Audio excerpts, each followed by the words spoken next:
Mr. Ambassador, some time ago we together established the Center for North American Studies at the University of Economics. It's quite a unique project. Many players are incorporated. The first and the major player is definitely the University of Economics in Bratislava, which provides the accreditation for this center. Then we have one co-administrating unit. It's an NGO called Euro-Atlantic Center, and we work also very closely together with the embassies of the respective states, with Canada and with the United States of America.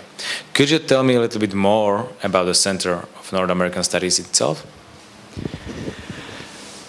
Well, at the beginning, I'd like to emphasize what you just mentioned, that this center is a product of a very special and dedicated cooperation of several actors, including an educational institution, a non-governmental organization, including the official institutions like the embassies, and it can generate a certain synergy in its activity and in its results. This center provides an opportunity to get a more deeper knowledge about different aspects of American society, let it be American politics, American business, American security, or the role of the US on the global scene.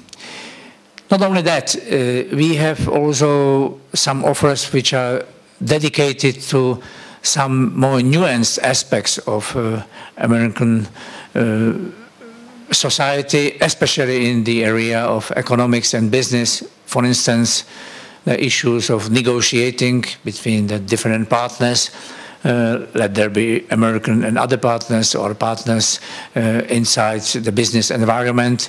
Let it be courses which are oriented at the history of US companies and at their role in different stages of development of American economics. As you explained, the center provides accredited courses to the students which can take all these courses as complementary to their main study programs. But why would one student take a course on North American issues?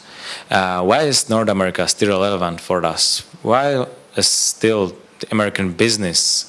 Why is still American politics relevant to us when new markets are merging in Asia or in Latin America? When the politics is going more global, why is America one of the cornerstones we teach about? Thank you. Yes, I think you are right. Everything is getting more and more global. And the question is, who are the key and important actors on this global scene? And from this perspective, we are convinced that the United States is a relevant and interesting and important actor.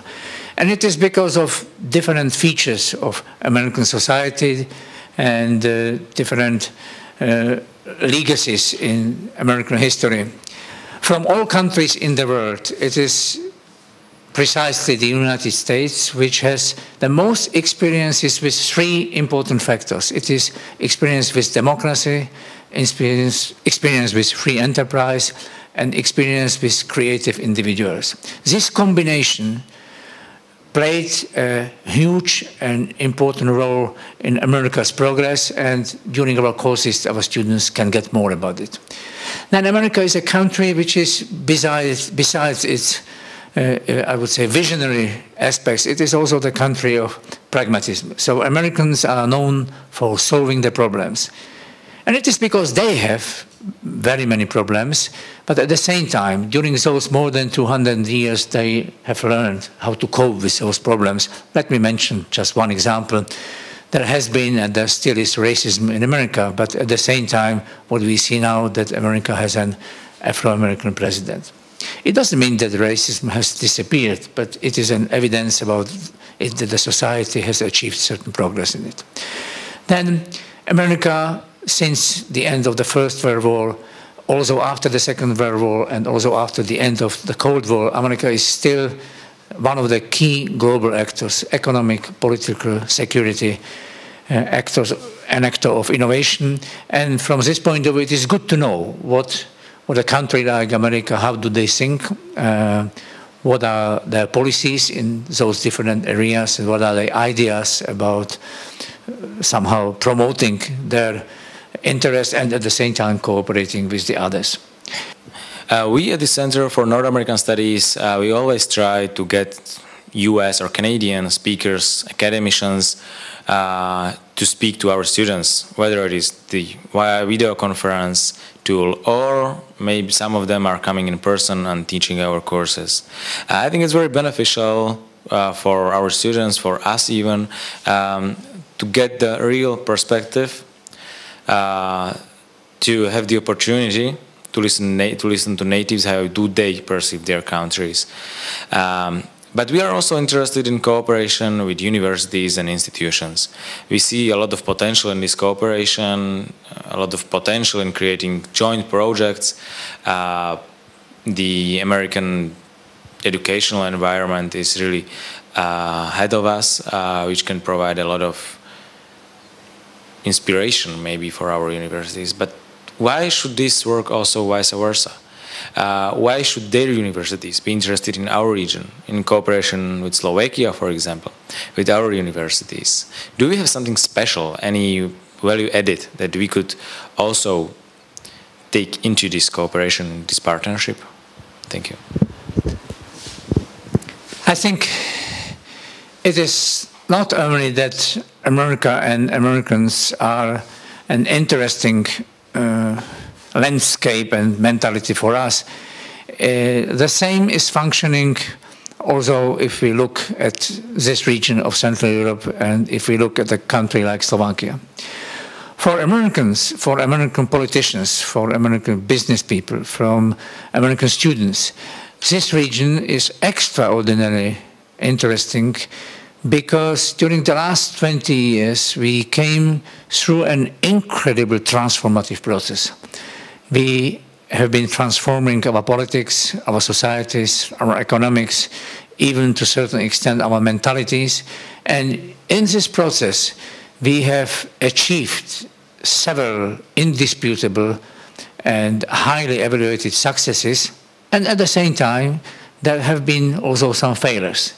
And this experience, if I speak of failures, for instance, we are still only coping with corruption and clientelism and things like this.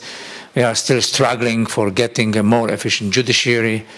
We are still only at the beginning of the process of incorporating, for instance, less developed minorities or disadvantaged groups into society, and I could go on and on. So if we look at the last 20 years, I think it's true that those countries, the countries of Central and Eastern Europe, including Slovakia, came through an incredible amount of societal transition. And this is experience which is also worth of studying, worth of learning, worth of somehow getting more knowledge about it, more insight about it, because it can be also inspiration for Americans. Not only that the American way of doing things might be an inspiration for our people and our students, but I think it's functioning vice versa. Thank you.